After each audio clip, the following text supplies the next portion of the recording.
Kebayang nggak sih kalau sebuah buku pelajaran anak kelas 4 SD ternyata bisa mengubah cara pandang kita, orang dewasa, tentang lingkungan sekitar kita? Nah, hari ini kita akan coba bedah bareng-bareng. Kita akan lihat isi sebuah modul ajar yang unik banget dari Indonesia, dan kita akan temukan pelajaran-pelajaran tersembunyi tentang apa sih sebetulnya arti rumah itu. Nah, ini dia pertanyaan kuncinya.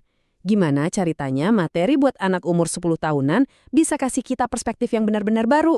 Yuk kita cari tahu jawabannya. Oke, kita mulai dari fondasinya dulu ya. Hal pertama yang bikin modul ini menarik, itu bukan apa yang diajarkan, tapi kenapa kita harus belajar itu. Jadi ini bukan soal hafalan, tapi soal melihat dunia dengan kacamata yang berbeda. Coba deh, lihat pendekatan dua pilar ini. Di satu sisi, ada sejarah. Sejarah itu dipelajari bukan buat sombong-sombongan soal masa lalu, tapi untuk mengambil hikmahnya. Di sisi lain, ada alam. Alam itu dipelajari bukan cuma sebagai fakta-fakta ilmiah, tapi supaya kita bisa merasakan kebesaran Sang Pencipta. Nah, dua cara pandang ini, kebijaksanaan dan rasa takjub, jadi dasar dari semua pelajarannya. Dan inti dari semua ini bisa dirangkum dalam satu kata, ibrah. Artinya, belajar itu bukan soal ngumpulin fakta doang, tapi soal menemukan pelajaran yang benar-benar bisa mengubah cara kita menjalani hidup. Penting banget kan? Nah, sekarang gimana sih filosofi keren tadi diterapkan dalam praktek? Contoh pertama datang dari sesuatu yang mungkin sering kita anggap sepele, nama sebuah tempat. Kita ambil contoh kota Bogor. Pernah nggak sih kepikiran apa arti nama kota tempat tinggal Anda? Nah, ilmu yang mempelajari ini namanya toponimi.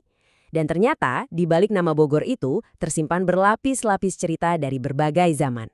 Jadi ternyata ada 3 lapis cerita di sini. Pertama, dari era kolonial Belanda, ada nama Buitenzorg, yang artinya tanpa cemas. Keren ya. Terus dari bahasa lokal ada teori nama Bokor yang diambil dari tunggul pohon enau. Dan yang ketiga, Tunggul yang jadi simbol sisa-sisa kejayaan kerajaan masa lalu.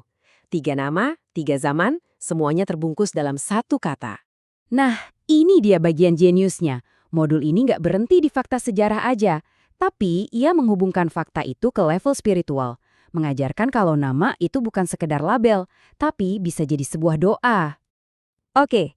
Dari nama, sekarang kita pindah ke benda. Gimana caranya kita membaca sebuah batu kuno? Yuk kita lihat gimana modul ini ngajarinnya. Coba bayangin deh, Anda lagi jalan di hutan, terus nemu batu gede dengan ukiran sepasang telapak kaki. Nah, ini namanya prasasti Ciaruten, jejak seorang raja dari abad ke-5. Ini bukan cuma batu biasa, ini kayak bisikan dari 1500 tahun yang lalu. Dan disinilah panduannya jadi jelas banget. Di satu sisi, batu ini adalah sumber ilmu, bukti sejarah yang luar biasa. Tapi di sisi lain, ada peringatan keras. Jangan pernah sekali-kali menjadikannya objek pemujaan. Jadi ada garis yang sangat tegas antara ilmu pengetahuan dan kemusyikan. Konsep yang harus dihindari itu disebut tahayul. Tujuannya jelas banget, untuk mendorong rasa ingin tahu yang didasari oleh akal sehat dan iman, bukan oleh rasa takut pada benda-benda mati. Oke, dari jejak sejarah di batu, sekarang kita geser ke tanah dan air di sekitarnya. Gimana caranya modul ini ngajarin anak-anak buat melihat kekayaan alam di sekitar mereka? Cara mengelompokkannya tuh simple banget tapi dalam. Semua kekayaan alam itu dibagi jadi 2. Hayati alias yang berasal dari makhluk hidup dan non-hayati yang berasal dari benda mati. Sebuah cara pandang yang sangat mendasar. Dan biar nggak ngawang-ngawang, modul ini langsung kasih contoh yang bisa mereka lihat setiap hari. Talas dan manggis itu sumber daya hayati. Pasir dan sungai itu non-hayati. Jadi pelajarannya bukan tentang tempat yang jauh, tapi tentang halaman belakang rumah mereka sendiri. Dan sekarang, kita sampai di puncak dari semua pelajaran ini. Setelah kita paham sejarahnya, paham alamnya, pertanyaannya sekarang adalah, terus apa peran kita di tengah-tengah semua ini? Jadi, setelah tahu semua ini, lalu apa? Nah, modul ini menjawabnya dengan sebuah gagasan yang sangat besar tentang peran kita di muka bumi.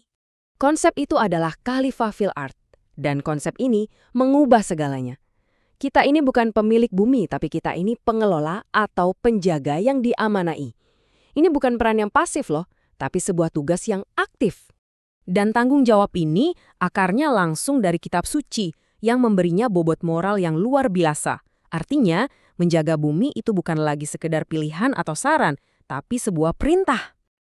Sebagai penutup, Yuk kita intip beberapa fakta seru yang bikin semua pelajaran ini jadi makin hidup dan gampang diingat. Siap?